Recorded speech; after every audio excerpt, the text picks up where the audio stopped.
जय भीम. सम्यक न्यूज लाईव्हच्या या विशेष बातमीपत्रामध्ये मी विजय निलंगेकर आपलं स्वागत करतो. पाहूयात आजच्या सम्यक घडामोडी. Phoenix multispeciality hospital and critical care centre, Shivajinagar, Nanded.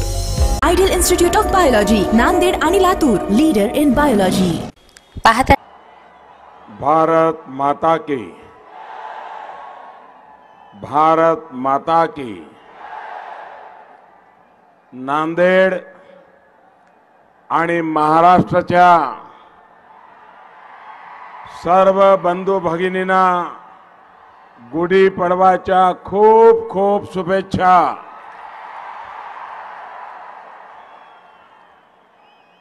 दो 2014 मध्ये मी पाडव्याच्या एक दिवस आधी येथे आलो होतो आणि आज पाडव्याच्या शुभ दिवशी मी आपणा सर्वांना भेटू शकलो, हाच मला खूप आनंद होतो.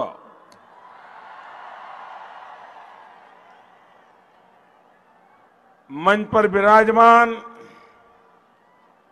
यहाँ के लोकप्रिय मुख्यमंत्री, हमारी पार्टी के अध्यक्ष श्रीमान दानवे जी, श्रीमान रामदास आठवले जी, सभी हमारे उम्मीदवार, सभी वरिष्ठ नेतागण, भाजपा, शिवसेना, महायुति के सभी वरिष्ठ महानुभाव और विशाल संख्या में पधारे हुए नांदेड़ के मेरे प्यारे भाई और बहनों, मां रेणुका देवी की आशीर्वाद प्राप्त भूमि, गुरु गोविंद सिंह जी की निर्वाण स्थली, तख्त सचखंड श्री हजूर अबचल नगर साहब की धरती को मेरा शत शत नमन. यही वो जगह है जिसने बाबा बंदा सिंह बहादुर को गढ़ने में बहुत बड़ी भूमिका निभाई थी. साथियों, गुड़ी पड़वा के इस पवित्र दिन एक बार फिर आप सभी को, महाराष्ट्र के सभी भाई बहनों को मैं नमन करता हूं, आभार व्यक्त करता हूं. आप सभी के सहयोग से ही ये प्रधान सेवक पूरी निष्ठा और ईमानदारी के साथ एक समृद्ध, सुरक्षित नए भारत का निर्माण बीड़ा उठा पाया है. साथियों, हम जिस नए भारत का निर्माण करना चाहते हैं उसका विजन स्पष्ट है, लेकिन कांग्रेस भारत को कहां ले जाना चाहती है ये भी देश के सामने अब आ गया है. कांग्रेस और उसके साथी भारत में दो प्रधानमंत्री चाहते हैं, एक दिल्ली में और दूसरा जम्मू कश्मीर में. मैं जरा नांदेड़ के मेरे भाइयों बहनों को पूछना चाहता हूं, ये कांग्रेस के महागठबंधन के साथी जम्मू कश्मीर के पूर्व मुख्यमंत्री उमर अब्दुल्ला, उनके पिताजी फारूक अब्दुल्ला खुले आम कह रहे हैं कि देश में दो प्रधानमंत्री होने हैं. मैं आपसे पूछना चाहता हूं, क्या आपको ये मंजूर है? आवाज कश्मीर तक जानी चाहिए. क्या आपको ये मंजूर है? आपको ये मंजूर है? कांग्रेस जम्मू कश्मीर से आफ्का का कानून हटाएगी ताकि आतंकियों के सामने हमारे जवान लाचार हो जाएं, वो झूठे केसों में उलझ जाए? क्या कांग्रेस का ये वादा आपको स्वीकार है क्या? किसी हिंदुस्तानी को स्वीकार हो सकता है? देश का कोई वीर जवान इसको स्वीकार कर सकता है? कांग्रेस पाकिस्तान से पैसे लेकर देश में अलगाव पैदा करने वालों से बातचीत करना चाहती है। क्या ऐसी बातचीत आपको मंजूर है? क्या कांग्रेस पाप कर रही है कि नहीं कर रही है? कांग्रेस भारत के टुकड़े टुकड़े चाहने वाले देशद्रोहियों से जुड़े कानून को हटाकर उनको खुला लाइसेंस देना चाहती है। क्या नांदेड़ को, महाराष्ट्र को ये देशद्रोह का कानून हटाना मंजूर है क्या? मंजूर है क्या?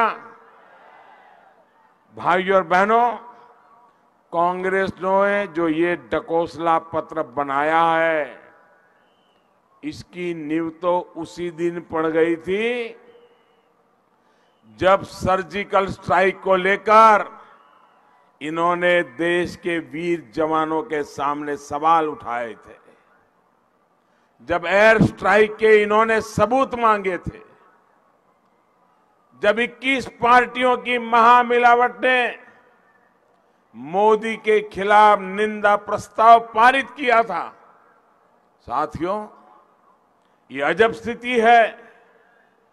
आज देश में जो हालात है, चाहे वो कश्मीर के हालात हो, आतंकवाद हो, नक्सलवाद हो, अलगाववाद हो, ये आग कांग्रेस की लगाई हुई आग है। एनडीए की सरकार उसको बुझाने में जुटी है, लेकिन कांग्रेस और उसके महामिलावटी साथी उस आग को और भड़काने के लिए साजिशें रच रहे हैं। साथियों, आतंकवादी नहीं, देश में भ्रष्टाचार को बढ़ाने वाली और उसे पालने पोसने वाली भी कांग्रेस ही रही है। विशेष तौर पर सेना से जुड़े, देश की सुरक्षा से जुड़े काम में मिलने वाली दलाली को इनको खासी पसंद है। जितना बड़ा सौदा उतनी ज्यादा मलाई। जीप घोटाले से लेकर, बॉफोर्स से लेकर हेलीकॉप्टर की दलाली तक इन्होंने बहुत खूब झंडे गाड़े हैं। भाई और बहनों, इटली के जिस मिशेल मामा को नामदारों ने भगा दिया था, उसको और उसके दूसरे साथियों को ये चौकीदार दुबई से उठाकर लाया है। अब कोर्ट में जो आरोप पत्र दायर किया गया है, उसमें उसने साफ साफ बताया है कि हेलीकॉप्टर की दलाली किसने खाई। सोचिए, एक परिवार, एक बेटा, एक दरबारी, तमाम राजदार और एक मामा। भाइयों और बहनों, 2014 में आपके एक वोट ने इन सबको कटघरे में ला करके खड़ा कर दिया है। अब 2019 में आपका एक और वोट उन्हें असली जगह पर पहुंचाएगा, वहां पहुंचाएगा जहां आप इन भ्रष्टाचारियों को देखना चाहते हैं। आने वाले समय में देश का बरसों पुराना इंतजार खत्म होने वाला है। भाइयों और बहनों, कांग्रेस के कारनामे पीढ़ी दर पीढ़ी एक जैसे ही रहे हैं, बल्कि भ्रष्टाचार ही कांग्रेस में विरासत है। आज नामदार परिवार जमानत पर बाहर है और कई पूर्व मंत्री कोर्ट कचहरी के चक्कर लगा रहे हैं। ऐसे ही कारनामों के चलते कांग्रेस पिछली बार 44 सीटों पर पहुंची और इस बार संकट और गंभीर है उनके लिए। साथियों, ये पहली बार देख रहा हूं कि 5 वर्ष बाद भी जनता में विपक्ष के प्रति, कांग्रेस के प्रति, एनसी के प्रति, शरद पवार की पार्टी के प्रति उनका जो गुस्सा है, वो गुस्सा जरा भी कम नहीं हो रहा है। इस गुस्से ने कांग्रेस में अफरा तफरी मचा दी है। हालात ये है कि कांग्रेस के नामदार ने माइक्रोस्कोप लेकर भारत में एक ऐसी सीट खोजी है जहां पर वो मुकाबला करने की ताकत रख सके। सीट भी ऐसी जहां पर देश की मेजॉरिटी माइनॉरिटी में है। मुकाबला भी ऐसा जहां जाते ही विरोधी दल को कह दिया कि मैं आपके विरोध में कुछ नहीं कहूंगा। मैं अभी नांदेड़ में हूं, लेकिन अमेठी के लोगों से कहूंगा कि इसे याद रखे, अपना ये अपमान भी याद रखे। साथियों, ये जो नई सीट नामदार ने खोजी है, वहां पर कांग्रेस की क्या स्थिति है, ये उन तस्वीरों से पता चलता है। सोशल मीडिया में खूब चल रहा है। जब नामदार वहां की सड़कों पर निकले थे, आपने वो तस्वीरें देखी है क्या? सोशल मीडिया में देखा है ना? कांग्रेस का झंडा किस कोने में है ढूंढना पड़ता था।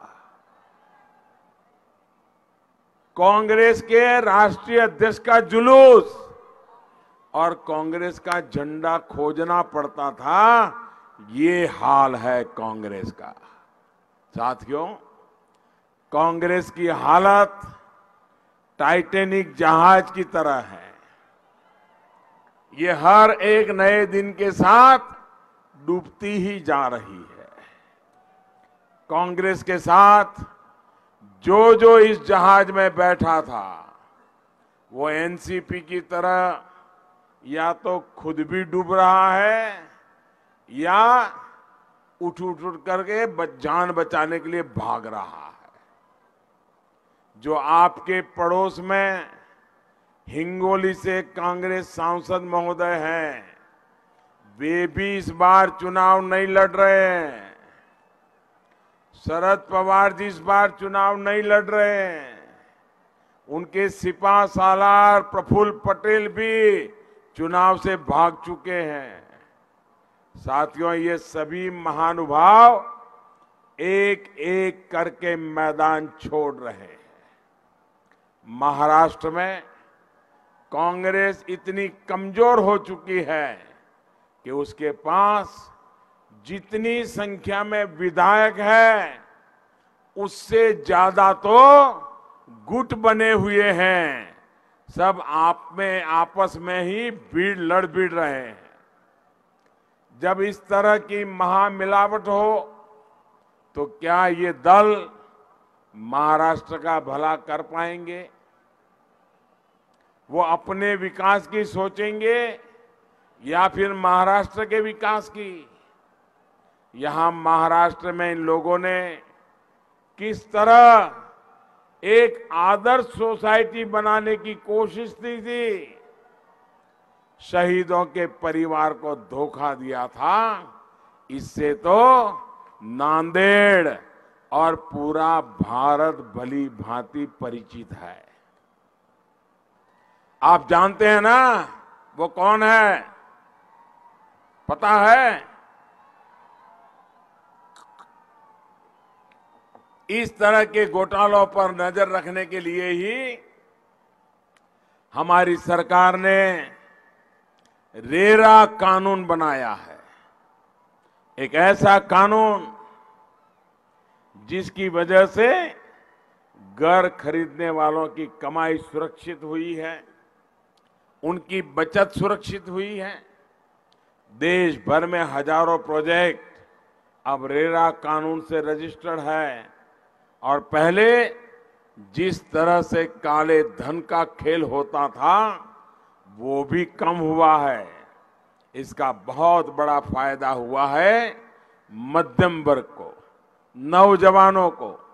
साथियों, एनडीए सरकार ने 5 लाख रुपए तक की आय पर इनकम टैक्स जीरो करने का जो निर्णय लिया है वो भी नौजवानों के लिए बड़े फायदे लेकर आया है।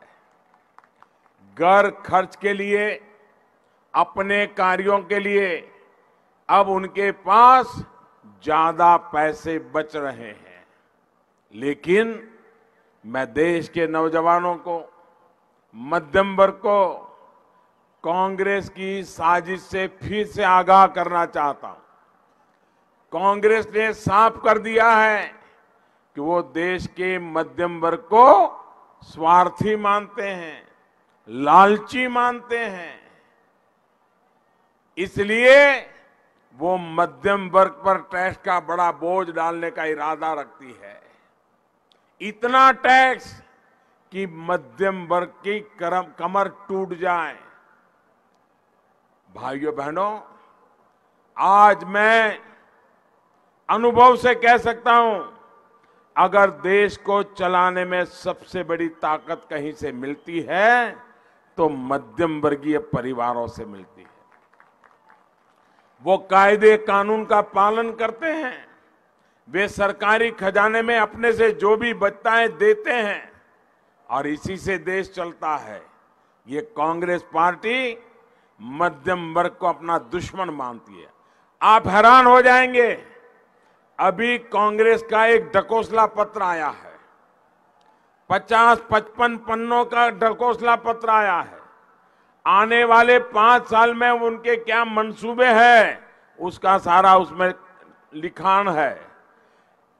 पूरे मैनिफेस्टो में, उनके पूरे ढकोसला पत्र में एक बार भी मध्यम वर्ग शब्द नहीं है। भाइयों बहनों, ऐसी कांग्रेस को आप माफ कर सकते हैं क्या? इसलिए कांग्रेस से सतर्क रहिए, चौकीदार की तरह चौकन्ने रहिए।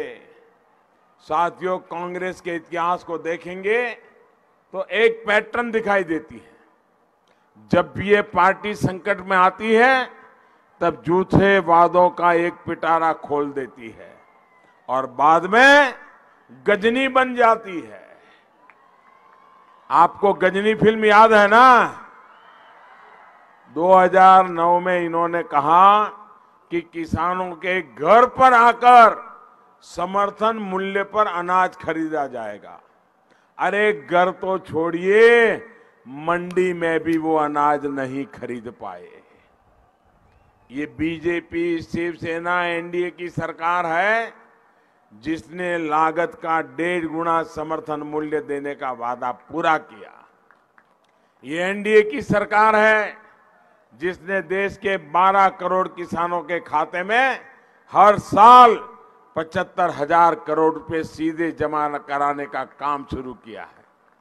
साथियों, ये कांग्रेस वाले हर ढकोसला पत्र में किसान को सिंचाई से जोड़ने का वादा करते हैं, लेकिन इनकी लटकाई 99 बड़ी सिंचाई परियोजनाओं को हमारी सरकार तेजी से पूरा कर रही है। इन्होंने गरीबों को आरक्षण देने का भी वादा किया था, लेकिन उसके बाद फिर गजनी हो गए। सामान्य वर्ग के गरीबों को 10% आरक्षण देने का काम किया तो ये चौकीदार ने किया, वो भी बाकी किसी भी वर्ग का हक छीने बिना, कोई भी छेड़छाड़ किए बिना, किसी के हक को छुए बिना, सारे समाज में प्रेम और सद्भाव का वातावरण बनाए रखते हुए इतना बड़ा फैसला हमने कर लिया। भाइयों और बहनों, कांग्रेस अपने वोट बैंक के लिए ही काम करती है और चौकीदार की सरकार सबका साथ सबका विकास के लिए काम करती है। ओबीसी कमीशन को संवैधानिक दर्जा देने का काम कांग्रेस नहीं कर पाई।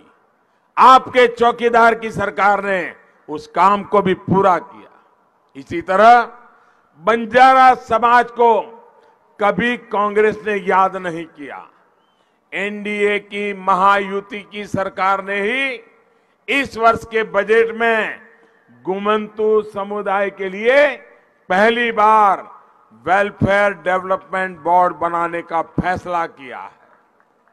साथियों, कांग्रेस और ये महामिलावटी अपने स्वार्थ के लिए जाति, पंथ और संप्रदाय कोई भी खेल खेल लेते हैं।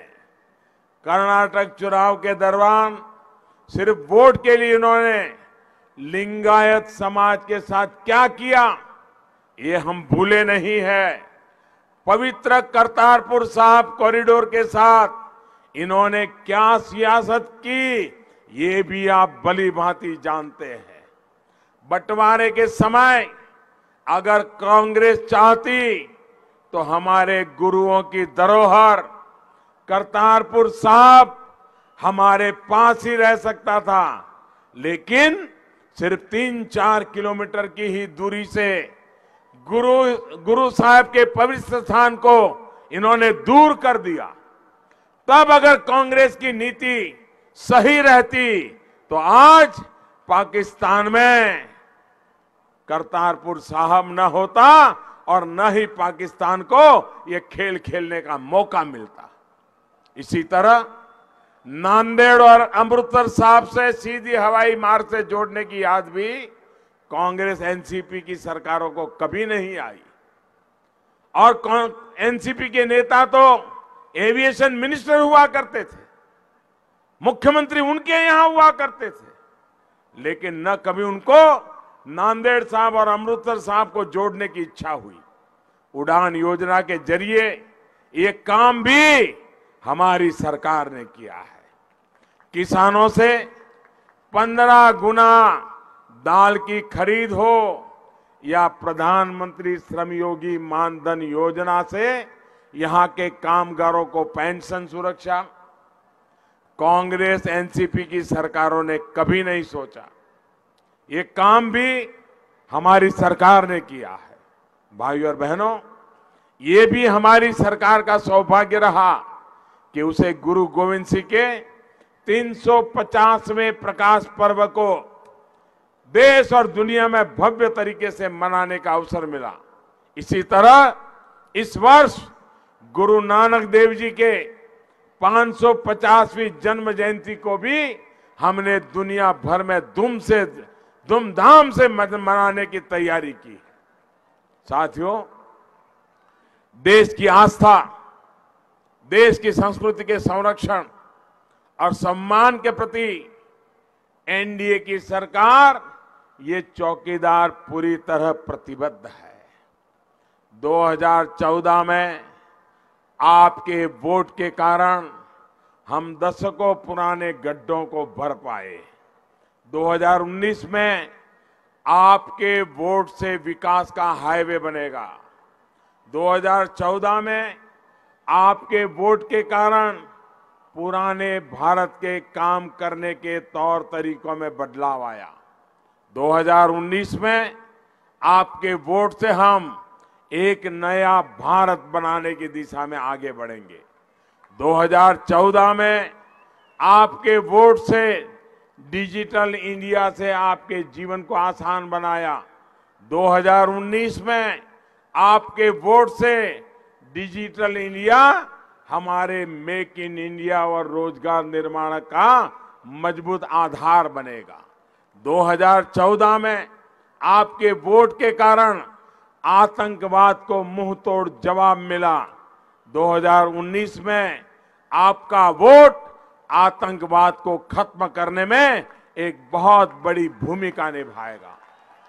आने वाली 18 अप्रैल को कमल के फूल के सामने बटन दबाकर आप इस चौकीदार को और मजबूत करेंगे।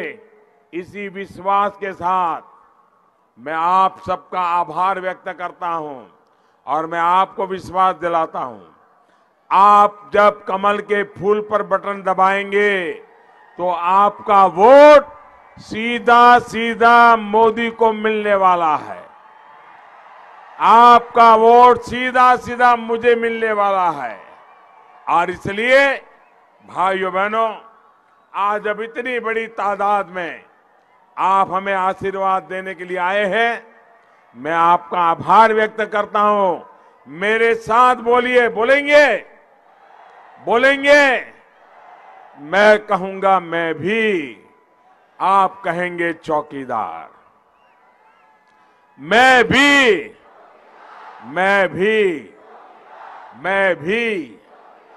गांव गांव है, शहर शहर है, बच्चा बच्चा, बड़े बुजुर्ग भी, माता बहनें, घर घर में, खेत खलिहान में, बाग बगान में, देश के अंदर, सरहद पर भी, डॉक्टर, इंजीनियर, शिक्षक, प्रोफेसर, लेखक, पत्रकार, कलाकार भी, किसान, कामगार, दुकानदार भी, वकील, व्यापारी भी,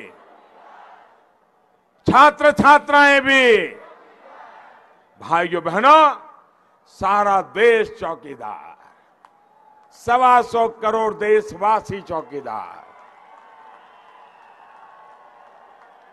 भारतीय जनता पार्टी और हमारी महायुति को विजयी बनाइए। मेरे साथ बोलिए, भारत माता की, भारत माता की। बहुत बहुत धन्यवाद। तमाम लोकसभा क्षेत्रातून आलेल्या मतदार बंधू भगिनींचे मी या ठिकाणी भारतीय जनता पार्टीच्या वतीने सम्यक न्यूज लाईव्ह बातमी पाहण्यासाठी यूट्यूबवर सबस्क्राईब करा।